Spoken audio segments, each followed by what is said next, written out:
folks, 64-bit Math here, and as you can probably tell by the title of this video, I'm making a custom n64 shelf. Now basically, I'm running out of room for my n64 stuff, and I didn't want to start adding more shelving in. I kind of wanted to maximize the space that I had designated for the n64 stuff.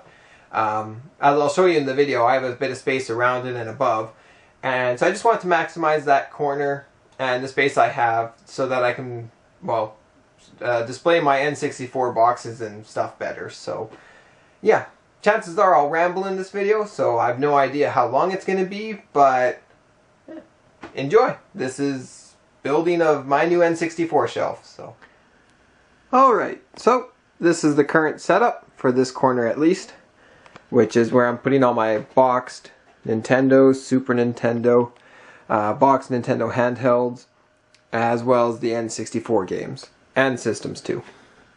So as you can see, it's pretty much filled itself up and is actually overflowing. There's a little bit of overflow down there, as well as n64 boxes are doubling up, and yeah, just not enough space. So as mentioned, I plan on building custom shelves. This one right here will stay as is, and it'll probably be just for Super Nintendo and Nintendo. As you can see, I do have some n64 games there, but I plan on moving them over to with the other n64 stuff. So yeah, that's basically that corner. The one I will be replacing is that one. It's just your basic Walmart one, and it's not bad, but I wanted to build one so I could maximize the space up above as well as the space closest to the closet, just because I don't have much other space in the room. I'll show you. There's the TV set up, loose cartridges for Super Nintendo and Nintendo, extra stuff, and then all the GameCube games, and then some more box stuff. So really, I don't have much space, just because that corner's filled up, this corner's pretty much filled up. There's the lumber that I plan to use to make the new shelf, so I got it all cut into the right sizes. I just have to assemble and paint. Then there's some DVDs in the corner, and that's where I do some green screening. There's not much against that wall because that is where the futon goes. I do have to get a futon mattress for it. We just got the frame a little while ago, so. And then I do have a box of empty boxes that I need to fill. So yeah, anyway, I'm kind of rambling. That's basically how the room is set up. So as you can see, I don't have a ton of extra space, so that is why I do plan on taking that out and making more of a custom one to use whatever extra space I do have, just to maximize the corners. So yeah, that's how that sits right now, and that's how the replacement for it sits right now. So I'm gonna get working on making it, and then I'll show you probably a picture of that, maybe it painted, and then eventually in the corners. So yeah, that's how things currently sit. So as you can see, I'm assembling it, and for the most part it's actually done. I just have to put the final boards in for the shelves, and I've decided to use the thrift dweller method. Other people might have done this too, but I first seen it by Nate from the Thrift Dwellers. I believe he used games, but I just used DVDs and 2 really thin kids books to make sure I get it the exact width that I need. And then the DVDs help keep it really straight, so you don't have to worry about wonky shelves or anything like that. So I'll screw in that side, then I'll move to this side, and yeah, just work my way up till I'm done all the shelving. So that's how it currently sits. Alright, so there you have it, the 2 shelves side by side, just for a quick comparison. As you can see, the new one has 7 shelves for boxes, whereas the other one had 4. The bottom part isn't quite as tall for the box stuff, but it's wider, so it should all still fit fine. And yeah, as you can see, it is taller and wider, so I pre-measured it out so it should fit in that corner just fine without affecting the closet. But yeah, I guess we'll wait and see once it's painted and all that how it exactly fits, but I'm pretty happy with how it turned out so far. Alright, so one last side-by-side comparison. now I have it all painted, the backing put on as well as the shelf padding, which I'll show you in a second what I mean. But basically, that's the size difference.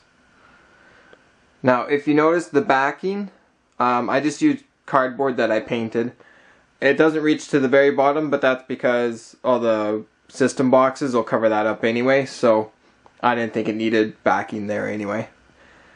You'll notice that the cardboard I used for the backing, the two pieces, that kind of like middle bar that's there and there, are on opposite ends. It would have looked a lot nicer if I had put them in line with each other, but I just got the bottom piece put on and it was backwards. I nailed it all on.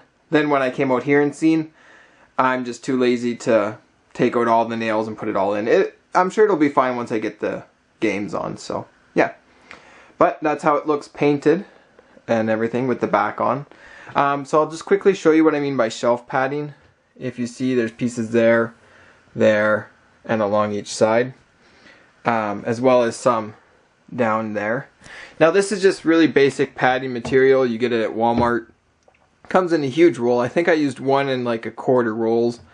They were $6 a roll, so it's not expensive. But the reason I did this is the paint that I used. After, I don't know if it's the wood or the paint that I used or what. And it's 99% dry. Well, it's actually like 100% dry. But I noticed in some spots, if you like rub your hand, sometimes paint comes off. Just little flecks. So nothing actually serious, and I'm sure it wouldn't actually even come off with the boxes. But I just didn't want to run the risk, so... And just extra padding for the boxes I'm sure wouldn't hurt, so... That's why I did that. And like I said, it was really cheap. It was like $6 for the padding, so... But yeah, that's the shelf side by side without anything on it, so... next you'll see it with all the stuff on it. So, there's that corner now. New shelf in. And filled up, so, which is nice because now, as you can see, I still have a bit of room, and I can move the carts over, so I actually have room to expand, which is nice. The N64 games from this side are gone, so now it's just going to be Nintendo and Super Nintendo, as well as Game Boy, Game Boy Color, and Game Boy Advance in the middle. But now I have room for those collections to grow as well. So yeah. That's what it looks like.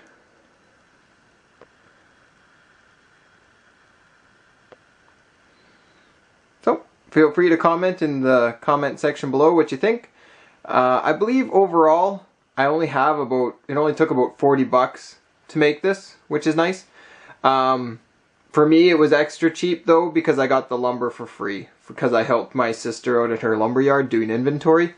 So I was able to get the lumber for free. So yeah, it was only like $40 for me, but even still, even with the cost of lumber, I do recommend, if you're able to, go with custom shelving. It just maximizes the space, and I don't know, I think it looks nicer than the other one, but the other one worked perfectly fine too, but yeah, I just like having kind of a custom corner for my boxed games now. So yeah, feel free to comment below what you think, and yeah. I will see you folks with another video soon, so later.